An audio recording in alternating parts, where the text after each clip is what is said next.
Hujambo na karibu tena mtazamaji wa The World News katika kipindi hiki cha ulimwengu wa siasa. Jina langu ni Adam Hussein. Uingereza inasisitiza kwamba haitajiunga na vita vinavyoendelea Iran. Waziri Mkuu wa Uingereza Keir Starmer amesema hatashinikizwa kuliingiza taifa lake katika vita vinavyoendelea na Iran.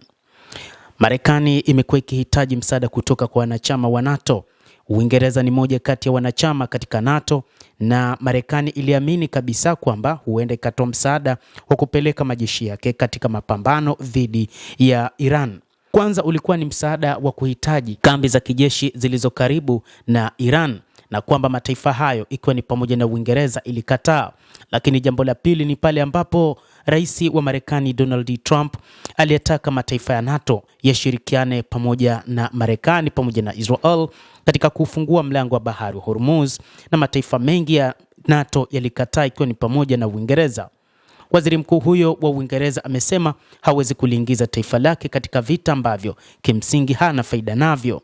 Kiongozi huyo amesema hivyo baada ya Rais Trump kusema hapo jana katika mahojiano kuwa makubaliano ya kibiashara kati ya Marekani na Uingereza yanaweza kutupiliwa mbali wakati wowote, na ni kutokana na kwamba Uingereza imekataa kujiunga na vita dhidi ya Iran. Akizungumza akiwa bungeni, Keir Starmer aliwaambia wabunge kuwa hivi si vita vyetu. Tumekuwa tukipokea shinikizo jingi kutoka kwa Marekani tubadilishe msimamo wetu, na hilo halitowezekana, alisema waziri mkuu huyo. Sitabadilisha mawazo yangu, hatuna maslahi kama taifa kwa vita hivi, alisema waziri mkuu huyo wa Uingereza Keir Starmer.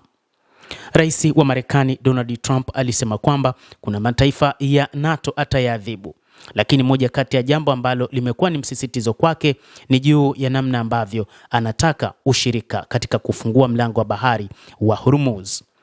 Rais huyo wa Marekani amedai kwamba mlango wa bahari wa Hormuz utafunguliwa hivi karibuni, licha ya kwamba alishapeleka majeshi ya CENTCOM katika eneo hilo na kuziba mlango wa bahari wa Hormuz, lakini bado meli za mafuta za Iran zimekuwa zikipita katika eneo hilo.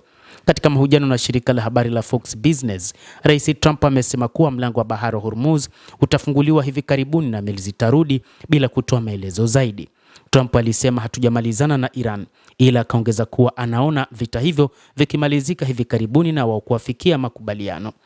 Hata hivyo, amezungumza pia kwamba mtazamo wake kwa sasa ni kufanya mazungumzo na Iran na pengine watarudi huko Pakistan na wataweza kufanya mazungumzo ya kumaliza vita hivyo, akisema hata vita hivyo vitaweza kumalizika katika siku za hivi karibuni.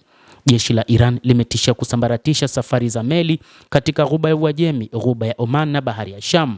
Kizuizi cha kijeshi cha Marekani kilianza kutekelezwa siku ya Jumatatu, lakini ni kama vile ni kizuizi ambacho hakikuwa na maana yoyote, kwani meli zimeendelea kufanya kazi kwa kupita katika mlango huo wa Hormuz bila kuzuiliwa na Marekani.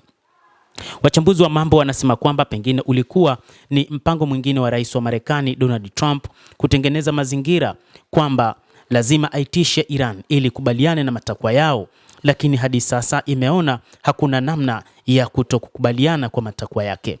Mtazamaji, endelea kutufuatilia na nikusihi usisahau kulike, usisahau kucomment, kadhalika kusubscribe channel yetu hii ili upate habari hizi kwa mapana kupitia hapa The World News. Naitwa Adam Hussein, endelea kuwa nasi wakati wote, endelea kutufuatilia uyajue mengi yanayojiri duniani.